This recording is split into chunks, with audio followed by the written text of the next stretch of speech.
আসসালামু আলাইকুম। আশা করছি মনের রঙের সকল সম্মানিত দর্শকবৃন্দরা আপনারা সবাই ভালো আছেন, সুস্থ আছেন। আজকে আমি আপনাদের সঙ্গে একটা ছোট্ট বিষয় নিয়ে আলোচনা করতে এসেছি। যদি আপনাদের বিষয়টা দেখে ভালো লাগে তাহলে অবশ্যই একটা সাবস্ক্রাইব করবেন এবং লাইক করবেন। এই বিষয়টা হলো আপনারা গর্ভাবস্থায় প্রথম ৩ মাস কিভাবে বাড়িতে থাকবেন এবং কি খাবেন। প্রথম ৩ মাস আপনার সবে বাচ্চা পেটের মধ্যে এসেছে। এ সময় অনেক রকম প্রশ্ন নতুন মা হচ্ছি কেমন মনের মধ্যে আসছে। সেই ধরনের কিছু কিছু প্রশ্ন নিয়েই আজকে আলোচনা করতে এলাম। প্রথমে আপনি খাবার কি খাবেন? গর্ভাবস্থায় আপনার খাবারে কিন্তু প্রোটিন থাকতে হবে। ফলেট, কোলিন, আয়রন, আয়োডিন এই জিনিসগুলো যেন খাবারের মধ্যে থাকে, তাহলে আপনার বাচ্চার ব্রেন তৈরি হবে সুন্দর এবং আপনার বাচ্চাও খুব সুন্দর ডেভেলপ করবে। তাহলে প্রোটিনের মধ্যে কি খাবেন? প্রোটিনের মধ্যে যেমন ডিম, মাছ, মাংস, দুধ এই ধরনের জিনিসগুলো আপনি খেতে পারেন। ডিমের সাদা অংশটা যেমন একটা খুব ভালো প্রোটিন, আর হলুদ অংশটার মধ্যে কুলিন বলে একটা জিনিস থাকে, যেটা বাচ্চার ব্রেন ডেভেলপ করতে হেল্প করে।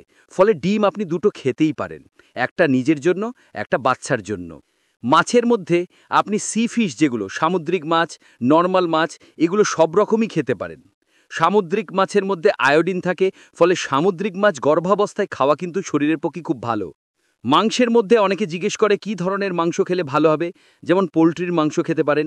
এছাড়া আপনি রেড মিট মানে গরুর মাংস, হাঁসের মাংস এগুলো খেতে পারেন, কিন্তু এগুলোর মধ্যে ফ্যাট পোর্শনটা আপনাকে বাদ দিয়ে খাওয়াই ভালো। আর প্রচুর সবুজ শাকসবজি, প্রচুর ফল এবং পর্যাপ্ত জল কিন্তু খাওয়া উচিত। শাকসবজি কেন খাওয়া উচিত? শাকসবজি কিন্তু আপনার সব রকম উপকারে থাকবে, যেমন ফলেট দেবে শরীরে, আর এই সময়টায় যেমন একটু কনস্টিপেশনের টেন্ডেন্সি থাকে সেটাও অনেকটা কম। আপনি ক্যালসিয়াম কিসে পাবেন? দুধের প্রোডাক্টে। আর দুধ, দই, ছানা এগুলো যখনই আপনি খাচ্ছেন তখন আপনার শরীরে কিন্তু ক্যালসিয়াম ঢুকছে, ফলে এগুলো আপনাকে খেতে হবে। আর যত পারা যায় তাজা ফল আর শাকসবজি খাবে।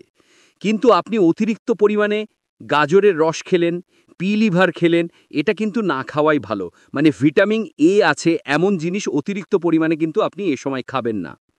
আপনি পোশাক পরবেন, একদম লুজ পোশাক হলে ভালো হয়, যেটা আপনার পক্ষে কমফোর্টেবল এবং আপনার শরীরে যেন টাইট হয়ে বসে না পড়ে, এরকম ধরনের পোশাক আপনার পরা ঠিক হবে।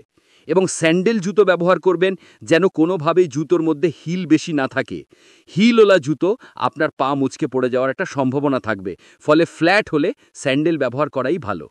বেড়াতে যাওয়ার ক্ষেত্রে অনেকে জিজ্ঞেস করে এখানে বেড়াতে যাওয়া যাবে কিনা, কিন্তু ট্রেন, অটো, রিক্সা এগুলোতে বেড়াতে যাওয়ার সময় অতিরিক্ত ঝাঁকুনি হবে, এই রকম ধরনের জিনিসে কিন্তু না চড়াই ভালো। তবে ট্রেনে বেড়াতে যাওয়ার কিংবা কোথাও যাওয়ার ক্ষেত্রে ট্রেনে কিন্তু বলা হয় যদি চড়তেই হয় তো ইমার্জেন্সিতে, তাহলে ট্রেনটা হচ্ছে একটা অপশান। এবং কিছু কিছু রোগের ক্ষেত্রে কিন্তু প্লেনে ওটা একদম ভালো। যাদের বাচ্চা তাড়াতাড়ি নষ্ট হয়ে যাওয়ার প্রবণতা থাকে, বারবার নষ্ট হচ্ছে, সিকেল সেল অ্যানিমিয়া নামক একটা রোগ আছে, তাদের কিন্তু প্লেনে চড়া একদম ভালো। অনেক মানুষ এসে জিজ্ঞেস করছে যে একসাথে থাকা যাবে কিনা স্বামীর সঙ্গে, মানে কয়টাস। দেখুন, কয়টাস এমনিতে পুরো প্রেগনেন্সিতে খুব যে বারণ আছে তা নয়, এই সম্পর্কে কোনো কিছু বারণ নেই। কিন্তু যাদের আগে আগে বাচ্চা নষ্ট হয়ে যায়, বারবার নষ্ট হয়ে যায় এবং সময়ের আগে বাচ্চা প্রসব হওয়ার প্রবণতা থাকে, তাদের কিন্তু একটু অ্যাভয়েড করা ভালো। কারণ আফটার কন্ট্রাকশন আর অক্সিটোসিন নামে দুটো হরমোন তৈরি হয়, যেই হরমোনগুলো ইউটেরাসটাকে একদম শক্ত করে একটা কন্ট্রাকশনের মধ্যে নিয়ে আসে। ফলে যাদের টেন্ডেন্সি আছে এটা অ্যাভয়েড করাই ভালো। ব্রেস্ট সাপোর্ট একটা নেওয়া দরকার, কারণ ব্রেস্ট মানে স্তন একটু ফোলা এবং ব্যথা এগুলো অনুভব হওয়ার একটা সম্ভাবনা থাকে, কারণ শরীরের পরিবর্তনের সঙ্গে সঙ্গে এই সব স্পেশাল অর্গানগুলো কিন্তু পরিবর্তন হতে থাকে। ফলে আপনার একটা টাইট ব্রেস্ট সাপোর্ট নেওয়া সবসময় দরকার।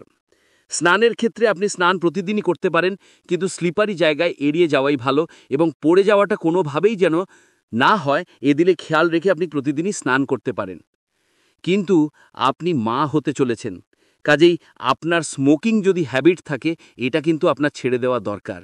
আপনার অন্য কোনো হ্যাবিট থাকলে, যেমন ড্রিঙ্ক করা, অ্যালকোহল নেওয়া, এই জিনিসগুলো কিন্তু আপনার মা হওয়ার জন্য কিন্তু একদম ক্ষতিকর। ফলে আপনি মা কথাটা শুনছেন এবং মা হতে চলেছেন, এই জন্য এই হ্যাবিটটা আপনাকে ত্যাগ করে দেওয়াটাই ঠিক হবে। এই সময়টাই কিন্তু আপনারা একদম ওষুধ নিজে নিজে খাবেন না।